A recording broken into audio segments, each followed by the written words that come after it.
Perkenalkan, nama saya Christopher Vansa, mahasiswa Universitas Jaya Madura, Prodi Teknik Informatika, dengan nomor NIM 210 411 100 165. Saya di sini akan menjelaskan tentang growth hacking. Pengertian growth hacking. Growth hacking merupakan suatu teknik marketing yang digunakan oleh perusahaan startup dalam bidang teknologi yang berbasis kemampuan berpikir analitis, berbasis kreativitas dan metrik sosial. Dan marketing ini bertujuan untuk mendapatkan publikasi dan menjual produk dengan pengeluaran yang seminimal mungkin, namun mencapai hasil yang maksimal.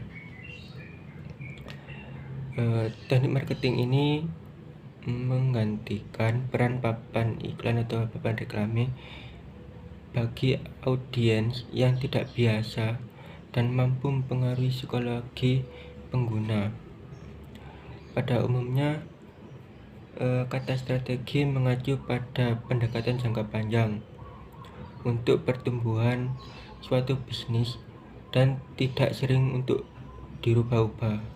Sedangkan taktik merupakan sebuah implementasi jangka pendek dari strategi dan dapat berubah-ubah sesuai dengan informasi atau prioritas yang baru. Strategi dari growth hacking biasanya dibagi menjadi 3. 1. Mempromosikan bisnis menggunakan sebuah konten atau pemasaran konten. 2. Mempromosikan produk di dalam produk atau pemasaran produk. 3. Membayar kegiatan promosi atau iklan. Setelah menentukan strategi, ada beberapa taktik yang bisa dilakukan. 1. Memastikan produk atau jasa yang dicari dan dibutuhkan di pasaran serta memiliki kualitas yang tinggi. Kita bisa memulai dengan melakukan survei. Dengan survei tersebut, kita melakukan surveinya itu sebelum kita memulai produksinya, produksi barang atau jasa maksudnya. Nomor 2, memanfaatkan email marketing. Hal pertama yang perlu dilakukan adalah untuk mengumpulkan subscriber dengan cara memasang opt-in di website. Dengan ini, jika ada pelanggan yang keluar dari website, nanti akan muncul sebuah pop-up, dan pop-up ini bisa menarik perhatian dari pelanggan. Jadi meningkatkan kemungkinan seseorang untuk memasukkan email mereka ke dalam email list kita. Nomor 3, menawarkan diskon untuk social shares. Dengan social network atau jaringan sosial, kita bisa menyebarkan berita tentang produk dan layanan kita. Selain itu, kita bisa mendapatkan leads and sales baru melalui word of mouth dan social shares. 4. Melakukan video marketing. Melalui video, kita bisa meningkatkan kredibilitas brand kita dan meningkatkan conversion rate. Kita bisa melakukannya dengan bantuan sosial media. Nomor 5, mengadakan kompetisi untuk meningkatkan brand awareness tentang bisnis kita di luar sana. Dengan mengadakan kompetisi, kita tidak hanya akan mendapatkan pelanggan baru, tetapi kita juga mendapatkan exposure yang lebih besar. Selain itu, menurut Neil Patel, ada 8 langkah sederhana yang bisa kita lakukan dalam growth hacking. 1. Buatlah produk yang sebenarnya diinginkan banyak orang. Maksudnya, saat kita sudah membuat produk, usahakan secepat mungkin kita bisa mendapatkan umpan balik agar kita bisa menyesuaikan sesuatu produk yang bisa dibutuhkan oleh konsumen. Nomor 2, jangan targetkan semua orang dengan growth hacking. Kita harus tahu, kita harus menargetkan minoritas orang dahulu. Maksudnya kita tidak perlu terburu-buru pada semua orang, jadi kita akan mendapatkan hasil yang maksimal. Ada juga tahapan corong yang dikenal dengan AARRR, yaitu acquisition atau akuisisi. Maksudnya, perusahaan harus mencari cara untuk mengenalkan produk kepada calon pelanggan. Kita bisa mencari tahu jenis yang cocok untuk jenis produk kita. Ada 3, yaitu 1. Viral. Produk kita bisa tumbuh melalui orang di sekitar kita. Nomor 2, sticky. Kita bisa menciptakan pengalaman pelanggan agar bisa membayar lebih dan lebih. Nomor 3, dibayar. Kita menghabiskan dana agar bisa mendapatkan pelanggan yang hasilnya nanti kita akan mendapatkan dana lebih besar lagi. Selanjutnya, activation atau aktivasi. Maksudnya kita memberikan pengalaman yang menyenangkan saat pelanggan mencoba produk kita untuk pertama kalinya.